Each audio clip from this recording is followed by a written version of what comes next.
তো প্রত্যেকটা ফিল্ডের জন্যই শিখতে হয়, এই ফিল্ডের জন্য শিখতে হবে। আপনাদের কাছে সোনার কাজের মানে সোনার কাজের নলেজ আপনাদের কাছে মানে কি বলবো যে ভরভরকে আছে, কোনো কোনা কম নেই আপনাদের কাছে, সেই জন্য আপনারা ওই ফিল্ডে প্রত্যেকেই কামিয়াব, তাই না? তো সেম এই ফিল্ডটাও, এখানেও আমাকে শিখতে হবে। সঠিক সময় যদি সঠিক শিক্ষা না পাই তাহলে কীভাবে আমরা গ্রোথটা করবো, ওকে না? তো সেই জন্যই বলছে সঠিক সময়ে সঠিক জিনিসটা শিখতে হবে এবং গ্রো করতে হবে, ওকে? আর গ্রো করতে মানে কি মেহনত করতে হবে, ঠিক আছে না? চলুন আগে। তো আজকে যে আমাদের ট্রেনিংয়ের নাম হচ্ছে, সবার জবরদস্ত তালির সাথে আমি নাম নেবো পহেলা কদম। আই থিঙ্ক এখানে 90% নয় 95% লোকই কিন্তু প্রথমবার হল মিটিং শুনছেন লাইভটাতে, রাইট? রাইট। প্রথম হল মিটিং শুনছেন, তো লাখ লোককে হল মিটিং শুনছেন।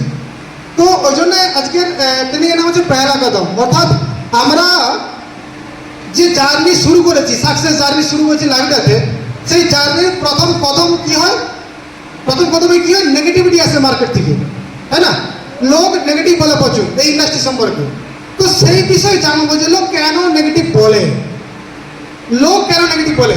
যদি ইন্ডাস্ট্রি এতই ভালো হয়, অনেকে মনে প্রশ্ন থাকতেই পারে, যদি ইন্ডাস্ট্রি এত ভালো, হ্যাঁ, যে আপনি ইউটিউবে দেখবেন কোথায় রিক্সাওয়ালা বড় লোক হয়েছে, কার নিয়ে ঘুরছে, কোথায় সবজিওয়ালা আমাদের ইন্ডাস্ট্রিতে আছে, স্যারের টিমেই আছে নতিপুরে, যে সবজিওয়ালা আছে আজকে কার নিচে ইন্ডাস্ট্রি থেকে।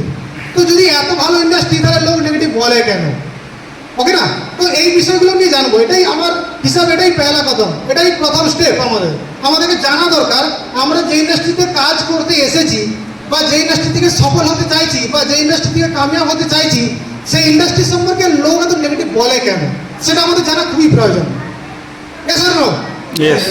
তো আমরা সেই জিনিসটা জানবো যে নেগেটিভিটি সে পজিটিভিটি কি শুরুয়াত, নেগেটিভকে কীভাবে পজিটিভিটি করা যায়, মার্কেটে নেগেটিভিটি আছে তাকে কীভাবে পজিটিভ করবো আমরা, ओके ना? आपका बिजनेस बड़ा हो या ना हो, आपका नजरिया बड़ा होना चाहिए। দেখুন আপনার এখানে যতজন মানুষ আছেন, लगभग 40-43 জন মানুষ আছেন, 40-43 জন মানুষ যে এখান থেকে ডায়মন্ড হবে তার গ্যারান্টি নেই। কিন্তু ডায়মন্ড হওয়ার আগে, ডায়মন্ড হতে গেলে আপনার বিজনেস করার যে নজরিয়া, সিস্টেম, চিন্তা ভাবনা, সেটা চেঞ্জ করতে হবে। ডায়মন্ড হওয়ার আগে ডায়মন্ড হওয়ার চিন্তাধারাটা নিয়ে আসতে হবে। আপনি সোনার কাছে থাকা অবস্থায় সোনার কাছে চিন্তাভাবনা নিয়ে সোনার কাছে গ্রো করেছেন, এই যেই ফিল্ডে আপনি বিলং করেন সেই ফিল্ড থেকে, সেই ফিল্ডের সোচ নিয়ে সেই ফিল্ডকে গ্রো করেছেন, সেই ফিল্ডে আপনি যত সম্ভব টপে গিয়েছেন এবং কোশিশ করছেন আরও টপে কীভাবে যাবেন।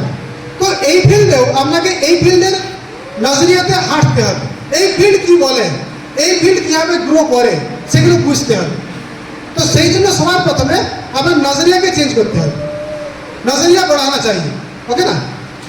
नेक्स्ट देखুন, বিপরীত